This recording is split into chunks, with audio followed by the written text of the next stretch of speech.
queridos jovens da classe de Escola Bíblica Dominical de nossa igreja. Eu espero que todos estejam bem, se cuidando dos seus familiares e acreditando que tudo isso vai passar. Tudo isso é um momento que nós estamos vivendo e, pela graça de Deus, eu creio que o Senhor há de nos permitir estarmos juntos outra vez. Nesse momento eu quero trazer a lição 14 para vocês da nossa revista Um Guia para Viver Bem, de Provérbios, estudo de Provérbios. A lição 14, que é a dessa semana, vai tratar sobre finanças, planejamento e controle. Um assunto tão importante, na verdade, finanças, e parece que ele se torna mais importante ainda agora nesse tempo que nós estamos vivendo, de algumas incertezas. Algumas pessoas perderam seus empregos. Eu espero que essa não seja a realidade de alguns alunos que aqui estão, mas se for, acredite que tudo isso vai passar, Deus vai honrar a sua vida e Deus vai lhe dar a oportunidade de reconstruir novamente. O autor da revista traz alguns ensinamentos muito importantes. Eu gosto demais desse assunto. Eu procuro, dentro da minha casa, já há algum tempo, a seguir alguns princípios que ele colocou aqui. Sem mesmo ter lido antes a revista, eu já praticava princípios como esse. Praticava por alguns motivos. Dentre eles foi porque eu trabalhei durante muitos anos da minha vida na área de finanças, né, sendo até diretor financeiro de uma empresa antes de me dedicar integralmente ao ministério. Então é um assunto que eu gosto de falar, é um assunto importante, é um assunto que, se você levar a sério, independente da sua situação atual, você pode viver uma nova realidade de vida, você pode viver novas conquistas e você pode ter um futuro bem promissor. Muito bem, o texto que nós escolhemos é Provérbios capítulo 16, verso 16. Se você puder abrir a sua Bíblia, eu estou abrindo a minha aqui, Provérbios 16, verso 16. Vamos ver o que diz o texto da palavra de Deus. Diz assim: É melhor obter sabedoria do que ouro.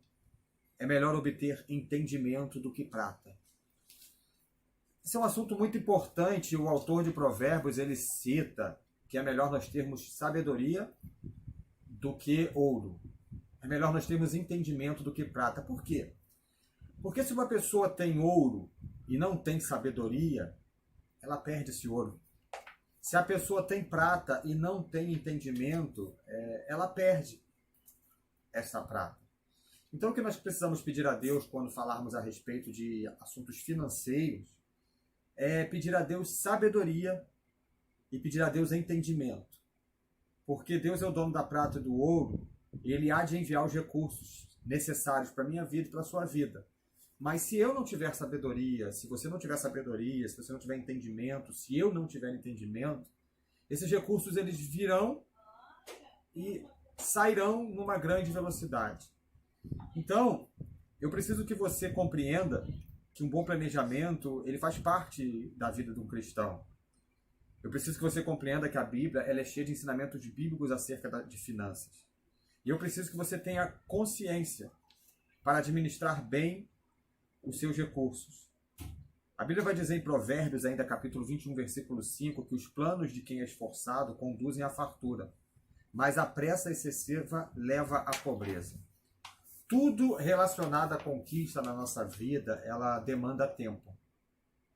Para você se formar numa faculdade, dependendo do curso que você escolhe, você leva de 4 a 5 anos. Né?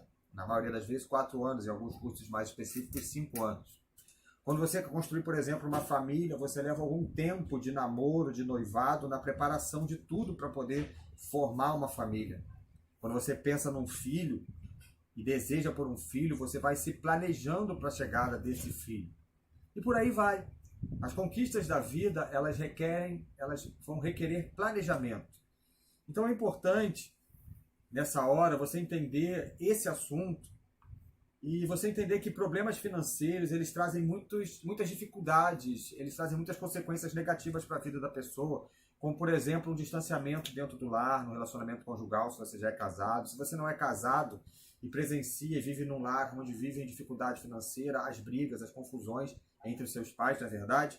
A insegurança familiar, Muitas pessoas ficam irritadas, ficam tensas, têm a saúde afetada por conta disso. E também o mau testemunho, acima de tudo, né? Nós, como cristãos, precisamos dar bom testemunho em tudo. E uma parte da nossa vida que é importante dar bom testemunho é a parte financeira. Então eu quero compartilhar aqui alguns princípios que estão na revista e que eu concordo com todos eles. O primeiro princípio, que está lá na página da sua revista, é o princípio da honra a Deus. Nós precisamos honrar a Deus com as nossas finanças. Provérbios, capítulo 3, do verso 9 ao verso 10, se não me falha a memória, é o texto que vai falando sobre a questão da formiga.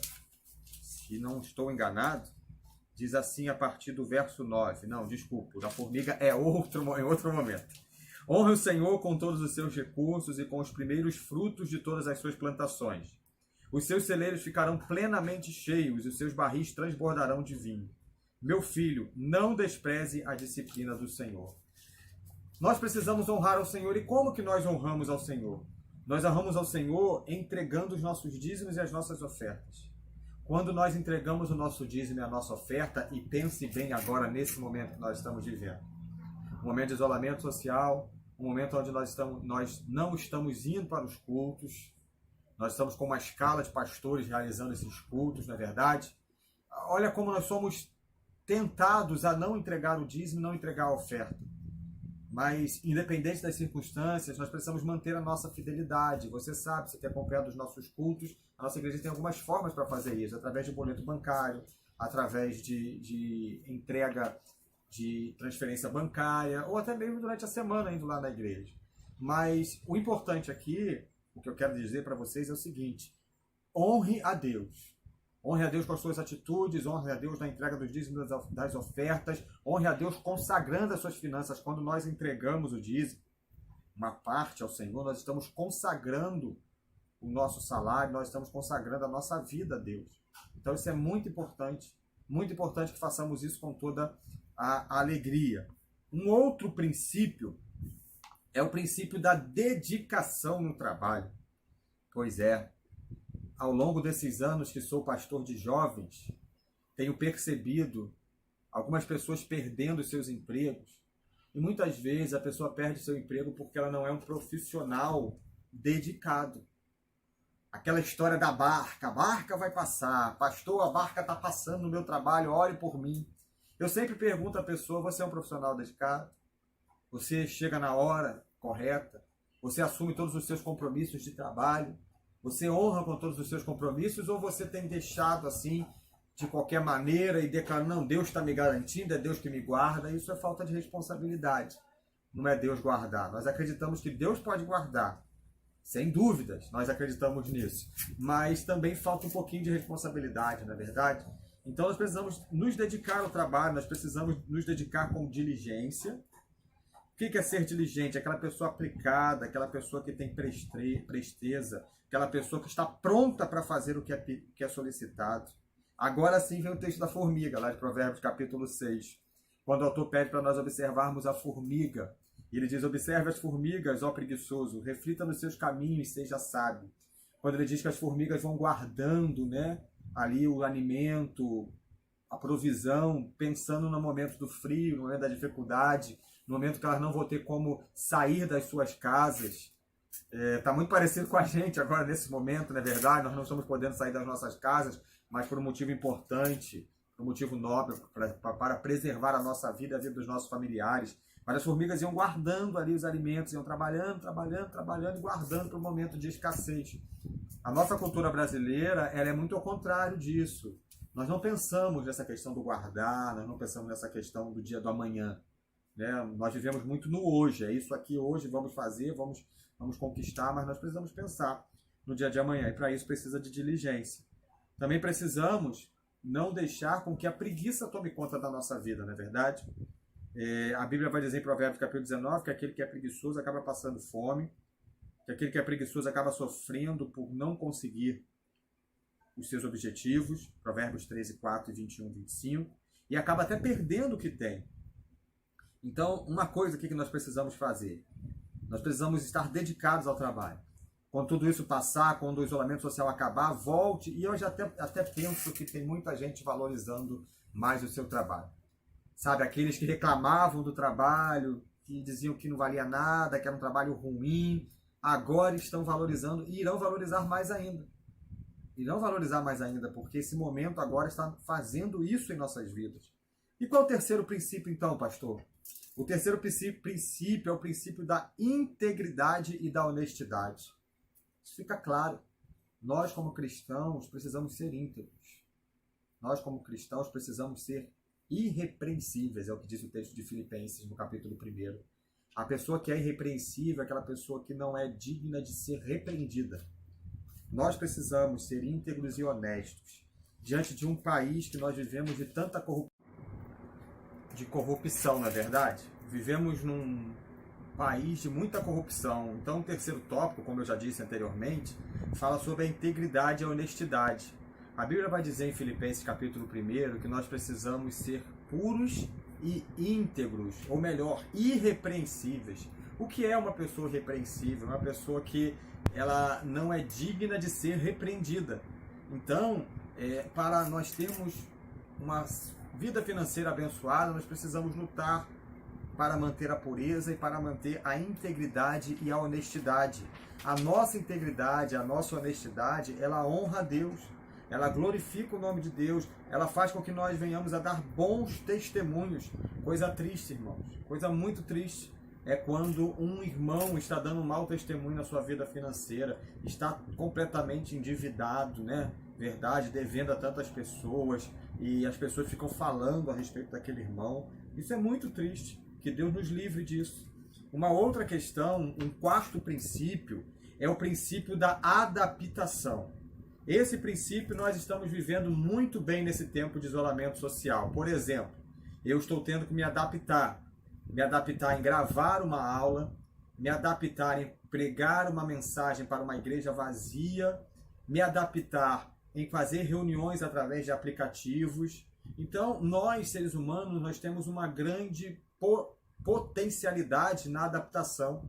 Nós temos condições de irmos nos adaptando às circunstâncias e às realidades. Então é importante que eu e você possamos nos adaptar às questões financeiras da nossa vida. Por exemplo, agora nós estamos vivendo esse tempo onde muitas pessoas estão perdendo seus empregos, na verdade, é uma coisa triste, e algumas pessoas terão que se adaptar a uma nova realidade de vida. Mas nós precisamos entender uma coisa: na adaptação nós precisamos confiar na provisão de Deus. Mateus capítulo 6, versículo 25, um texto fantástico para você ler depois com calma. Vai falando sobre a provisão de Deus sobre as nossas vidas. E uma outra questão é que nós precisamos pedir a Deus um espírito de contentamento. É aquele famoso texto de Filipenses capítulo 4, que nós conhecemos muito bem, o versículo 13. Mas versículo 11 e 12, o apóstolo Paulo vai dizer que ele passou por muitas dificuldades, por muitas lutas, mas ele aprendeu a estar contente em toda e qualquer situação.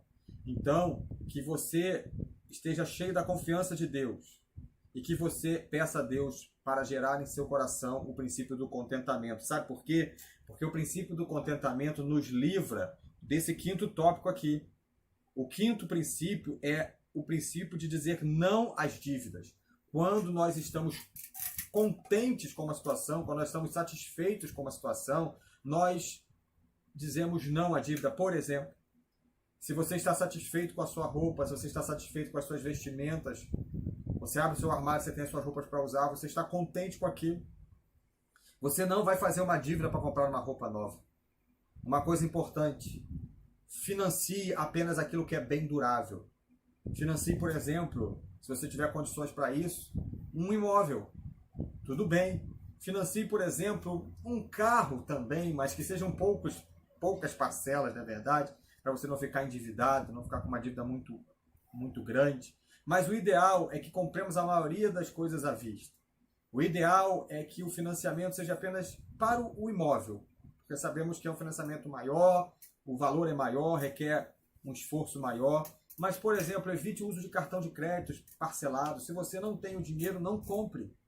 Por que os shoppings são tão bonitos? Porque a vitrine é daquele jeito, toda colorida, né, chamando a sua atenção. É justamente para isso, para chamar a sua atenção, para você olhar para aquilo, se identificar e entender que você precisa daquilo.